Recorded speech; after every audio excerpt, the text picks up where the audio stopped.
mais l'idée c'est quand même de laisser le plant s'enraciner de façon privilégiée. En pratique, là, ces dernières années, quand nous avons réalisé, pas trop en zone méridionale, absolument aucun problème, mais en Bourgogne notamment, des greffages se raciner, les gens jouent un peu bousculés, ils disent maintenant c'est la 3e année, il faudrait qu'on intervienne, mais le diamètre des porte-greffes était faible, ça veut dire que l'enracinement était faible, et c'est des chantiers, on a eu des petits soucis de reprise, pas catastrophiques, mais pour nous 80% de réussite, c'est un échec. Donc je crois qu'il faut être patient, il faut laisser tous les plants bien s'enraciner avant d'intervenir. On a un résultat beaucoup plus gratifiant si on sait être patient. Alors Georges Lanzac est un voisin de Provence, avec lequel on a beaucoup collaboré. Il nous a laissé notamment nous entraîner, former des jeunes greffeurs sur ces vignes. Donc désolé pour le massacre, merci pour la confiance. Il a notamment une parcelle d'Esca qui fait partie du réseau de recensement que nous avons réalisé ces 2 dernières années. Et son cas est particulièrement intéressant parce que dans tous les recensements que nous avons réalisés, souvent de vieilles vignes, la différence entre les greffes oméga et celles greffées manuellement en fente par les anciens, c'est que les omégas sont beaucoup plus récents et sont issus de clonal.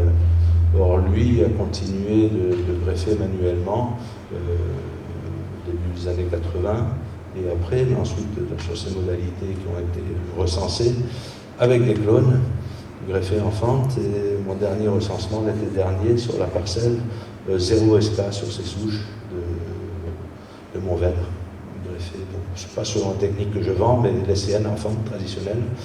Et par contre, il y avait un petit peu d'esclave, mais c'était uniquement sur des complants greffés sous les. Je te passe le micro. C'est sûr que Marc, il a quasiment tout dit de mon expérience. À savoir qu'en 81, j'ai greffé 1 hectare de Mourvèdre que j'avais mis sur 41B. Je ne sais pas si c'était vraiment la meilleure solution.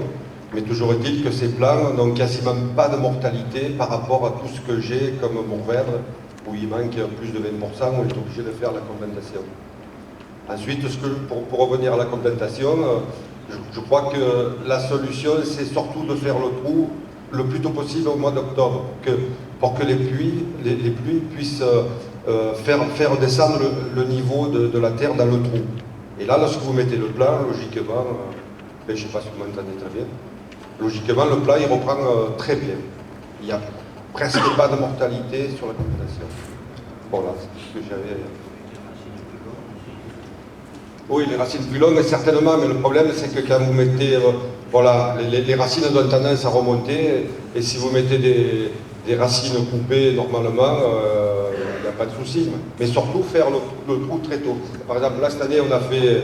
Dans des syrahs, on a fait plus de 1000 trous. On a fait plus de 1000 trous qu'on a fait. On a dû les faire, je crois, en octobre, hein, une fois à peu près comme ça. Là, avec toutes les pluies qu'il y a eu, les trous ils sont quasiment au niveau du sol, c'est-à-dire que la terre elle s'est bien rabaissée. Et quand on va mettre notre plan, ben, à mon avis, il n'y aura aucun